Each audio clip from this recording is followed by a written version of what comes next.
for rounds. 4 rounds. That's how long NFL teams let Shedeur Sanders sit there, watching quarterback after quarterback get selected ahead of him. Dillon Gabriel, Tyler Shaw, names you've probably never even heard of. But now, just months later, whispers are coming out of Cleveland that this supposed fifth-round afterthought might be about to pull off the biggest upset in recent NFL history. The Browns have an $18 million veteran on the roster, but insiders are saying Kevin Stefanski might have found his diamond in the rough. What happens when the most overlooked quarterback in the draft starts proving he belongs with the starters? What happens when a kid with a chip on the shoulder gets his shot to silence every critic who said he wasn't good enough? Let me tell you something. What's happening in Cleveland right now is either going to be the greatest draft steal story we've ever seen, or it's going to be another chapter in the Browns' book of quarterback disasters. And honestly, I'm starting to think it might be the former. You want to know what really happened on draft day? Let me paint you the picture. Shedeur Sanders, the kid who threw for over 3,200 yards at Colorado, who had NFL scouts drooling over his arm talent and football IQ, sat there for 4 entire rounds watching teams pick quarterbacks who couldn't hold his jockstrap. For different times they passed on him. And you know what ESPN's Riddick said about this whole situation. Think is happening in Browns camp? What do you think's going to happen there? Before I let you go, Lewis. You know, I think it really does all depend on how Kevin is able to, as it relates to Shedeur, work him in enough. Well, one, Shedeur has to earn the right for Kevin and the staff to have discussions about, hey, we got to get him more reps with the ones and twos. We got to get him more reps with the ones and twos when we're going team period, not just walk through or not just 7-on-7 team situations where we move the football in the preseason game. We got to get him more reps. I think he has to earn that. Kevin has to figure out a way to do that. So then you can reasonably assess what you have in him compared to Dillon Gabriel, compared to Kenny, compared to Joe Flacco. If you don't, then, you know, the conversation around surrounding him is going to continue to be what it's been, which is, but for some people, he was overhyped all along. He's not that great of an athlete, doesn't have a big enough arm. There's a reason why he was a 5th-round pick, blah, blah, blah, which I don't believe. He called it exactly what it was, something we've never seen before. It doesn't happen to a quarterback, Riddick said. We've never seen anything like this before. A quarterback with Shedeur's talent, his pedigree, his pure ability to sling the football doesn't fall to the 5th round, period. But here's where it gets interesting. And this is where you need to pay attention because this story is about to get wild. Stephen A. Smith went absolutely nuclear over this whole situation. I certainly never heard of no Dillon Gabriel or Tyler Shaw. What the hell is that? So how is Shedeur Sanders going behind them? I'll tell you how. It's collusion. Whoa. 4 different times they passed on him. How the hell does that happen? 4 rounds. It doesn't happen to a quarterback. We've never seen anything like this before. Shedeur Sanders with the watch. Shedeur Sanders with his bravado. Shedeur Sanders with this supposed arrogance or whatever. He's still bald. Brother can play. I certainly never heard of no Dillon Gabriel or Tyler Shaw. What the hell is that? Smith exploded. So how is Shedeur Sanders going behind them? I'll tell you how. It's collusion. Collusion. That's a strong word. That's the kind of word that makes front offices sweat and makes lawyers start taking notes. But when you really think about it, when you look at the evidence, can you blame Stephen A. for going there? Think about this for a second. You've got a quarterback who comes from football royalty. His father is Deion Sanders, one of the greatest athletes in sports history. You've got a kid who's been groomed for this moment his entire life, who's been studying film since he could walk, who understands the game at a level most rookies can only dream of. And yet, somehow, someway, 31 teams found reasons to pass on him, multiple times. But here's what those 31 teams might be regretting right about now. The Cleveland Browns, picking in the 5th round, they saw something everybody else missed. Or maybe they saw exactly what everybody else saw, but they had the guts to actually pull the trigger.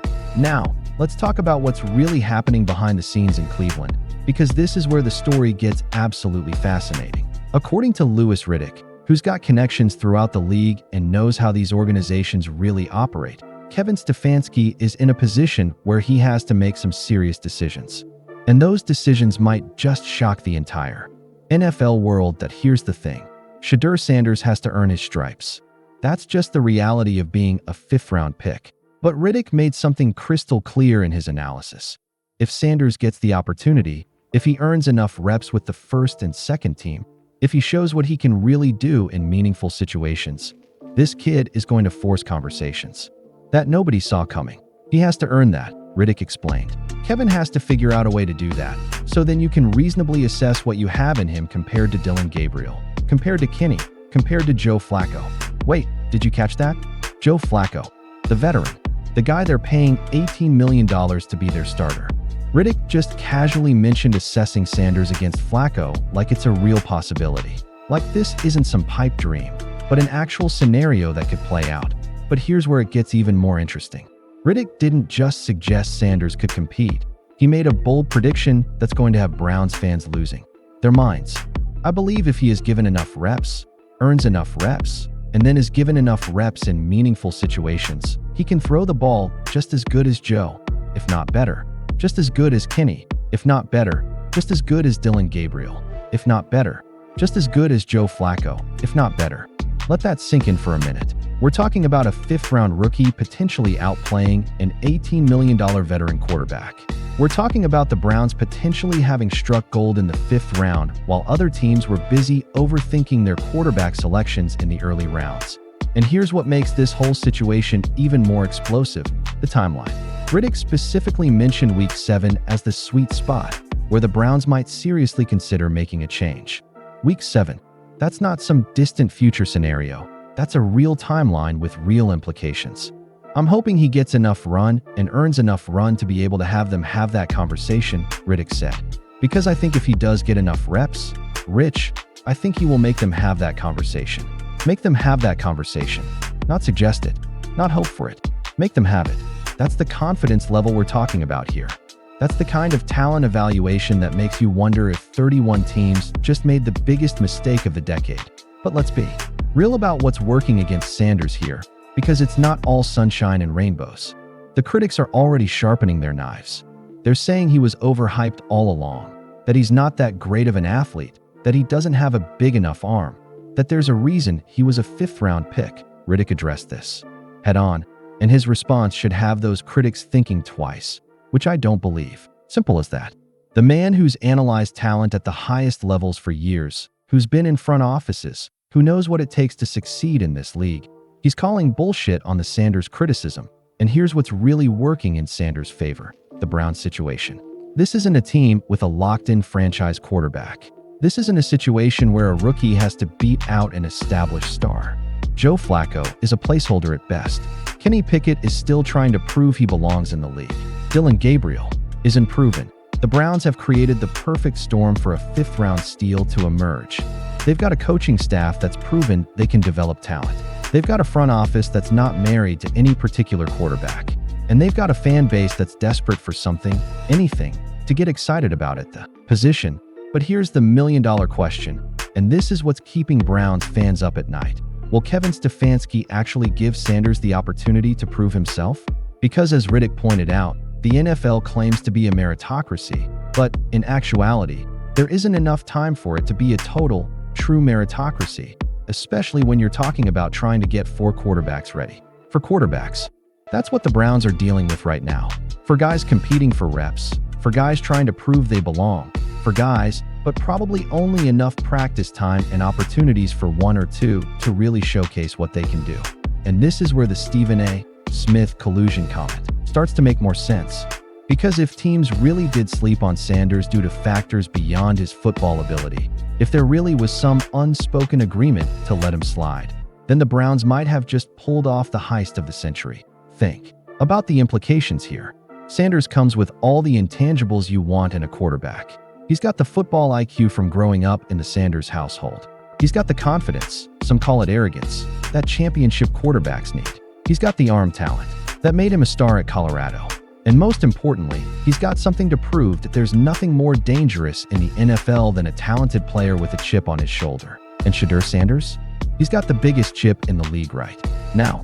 4 rounds of watching inferior quarterbacks get selected ahead of him. 4 rounds of listening to analysts question his arm strength, his athleticism, his ability to translate to the NFL level. But here's what those critics might not understand. Sanders isn't just fighting for a roster spot. He's fighting to prove that 31 teams made a mistake. He's fighting to show that the kid with the supposed bravado and arrogance actually has the goods to back it up. And if Riddick is right, if Sanders does get enough meaningful reps to showcase his ability, we might be looking at one of the most shocking quarterback stories in recent NFL history. A fifth-round pick beating out an $18 million veteran. A rookie forcing his way into the starting lineup by week 7. A kid with a famous last name proving he earned his spot through talent, not just pedigree. The Browns have been the butt of quarterback jokes for decades. They've cycled through more starting quarterbacks than most fans can even remember. They've reached for quarterbacks in the draft. They've signed expensive free agents. They've tried everything except finding a diamond in the rough. But what if this time is different? What if Kevin Stefanski and the Browns front office actually nailed it with a fifth-round selection? What if all those teams that passed on Sanders are about to learn a very expensive lesson about talent evaluation? The next few weeks are going to be absolutely crucial.